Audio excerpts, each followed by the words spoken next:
There have been no constant flip-flops, madam. His reaction caught me off guard, and it took all my energy and concentration to keep looking into the camera. And what were you said to me, madam, you know, I thought, that's it, I've lost my job, I've got quite a promising career, but, you know, it's now, you know, come to an abrupt halt. So, yeah, I was nervous, and even some of my family said that you've been disrespectful. But in the end, I was true to who I am and to what I'd done and to what many of us journalists had been covering and to what was going on in Bosnia. I asked nothing more than what was happening.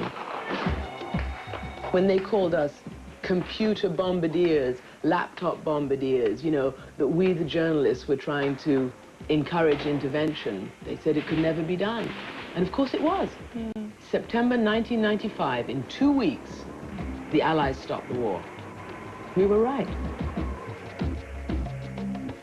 You are inevitably touched by what you see, and sometimes horrified and revolted and terrified.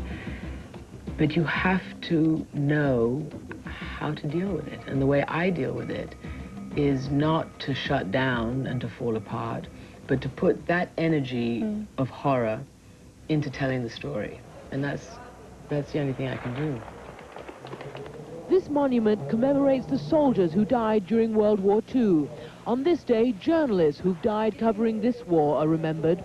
According to the figures, more journalists have been killed or wounded covering the 3-year conflict in the former Yugoslavia than in any other war over the same period of time.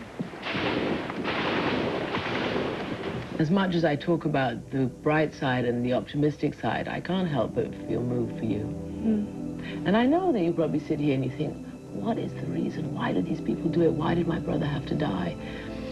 There's no real answer that will ever satisfy you. It's just that there are certain people who have to do a certain thing, and it's very difficult to explain.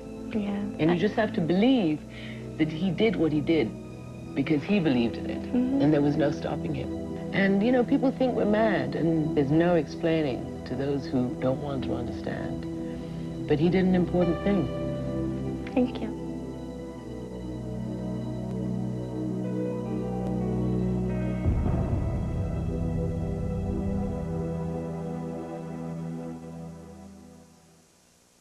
Dying to tell the story will continue on Looper Station.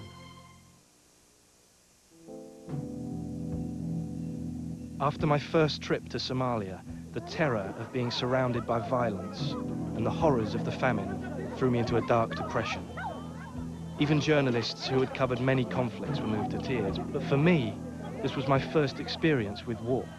Before Somalia, I'd only seen 2 dead bodies in my life. I've now seen hundreds, tossed into ditches like sacks.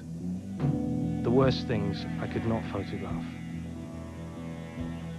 When Dan would come home from one of his assignments in Somalia, he would go through a very dark period, trying to come to terms with what he had seen. He hated the horrors he had witnessed, and yet he was always drawn back for more. Like so many photographers, Dan couldn't forget the images he had captured on film.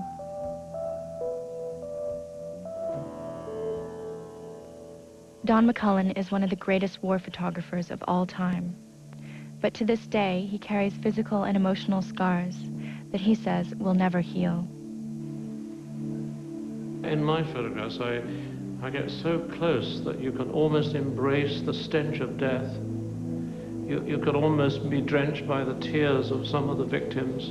They're almost beating upon you to hear them, to see them, to feel them. So therefore, if I'm no Robert Capa, at least I listened to his words and I got close.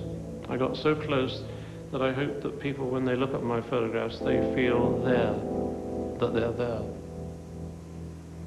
I've known nothing but war for the first 35 years of my life. You know, had war and bombing in England, and so going to Vietnam and places like that, it was an extension for me of what I already knew. I carried this soldier when I took this photograph. I put my cameras down and I ran him away from the battle.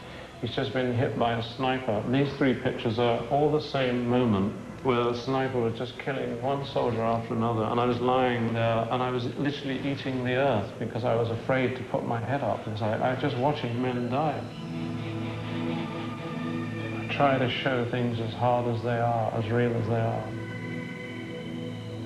I remember being in this battle in Vietnam, in Hue, and a soldier crawled up to me because we were under heavy fire, and I was lying in the road, and he said, "You want to really get," I mean, this is how people talk, it's not my language. He said, "If you want a really good picture, there's a guy out there who's just been hit in the face with 2 bullets. So I crawled. I had no helmet, no flak jacket, and I was very exposed, and I got there, and I saw this Marine sitting against the wall, and he had a head dressing, a wound dressing around him, and there was blood and saliva running down his face. And I crawled over, and I put the camera up, and with all the agony in the world, he just went very slowly like that with his head. And that was his interpretation of saying, "Please don't take this photograph." And I just kind of crawled away, and I didn't do it. When I looked through my camera, people often said to me, "Did you hide behind the camera?" It was such an unjust question. There's no way you can hide behind the camera because you're looking through it. And somehow when you look through the camera, you feel even closer to the person you're photographing. So in a way, the suffering was like there. There was no escape and no hiding. I didn't go to hide anyway. I went to see and I went to record. This picture of this albino boy really hurts people. It really has almost an offensive presence to them, but I don't mind. I think that boy is undoubtedly probably not alive now, and he's clutching an old French corned beef tin.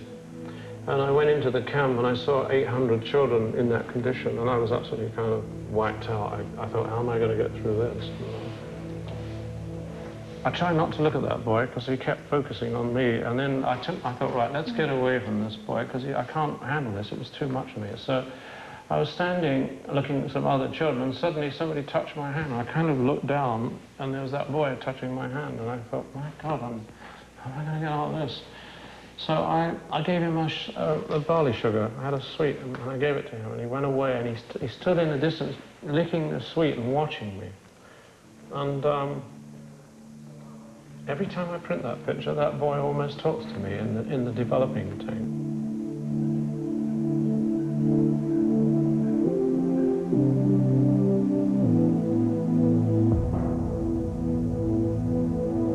I went to live on my own in Somerset in the house I already had anyway. And for several years, I lived and worked in that house with my work, my photography.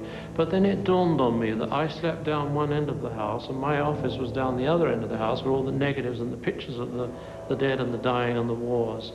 And I thought at night, mustn't they have a merry dance?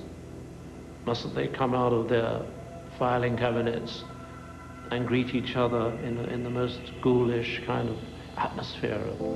And I was down the other end of the house sleeping, and I thought, this could only amount to one thing, that I was sleeping in a house full of the memories of ghosts.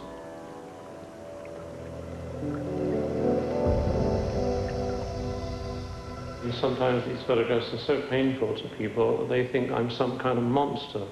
I didn't kill these people. No. I didn't create these political misadventures. I don't have any ambitions other than having my photography looked at and respected. I didn't want anything else out of it, really. But at the end of the day, if we didn't photograph the scenes in Belston and Dakar, we wouldn't have known that they were real. Emotionally, I was like a kind of destroyed person. I used to go to wars and come back with such a burden, such an experience of stress and the fear that one went through to survive, that I was really a broken man half the time of my life that I covered wars. And so why, in the end, did you say that's it? Because I went to Beirut. I know it's a well-trodden-out story, but there was a huge explosion. An Israeli bomb had collapsed a block of condominiums, as you call them in America. And suddenly they were frantically tearing the rubble with their bare hands to get into this building and get the people out. It was hopeless in a way. And a woman came around the corner, completely hysterical and screaming. And I totally misjudged the day, and I put my camera up to my eye and photographed her, and she saw me. And she came tearing towards me like a steam train and started punching me. I had to stand and just take it. I just took it.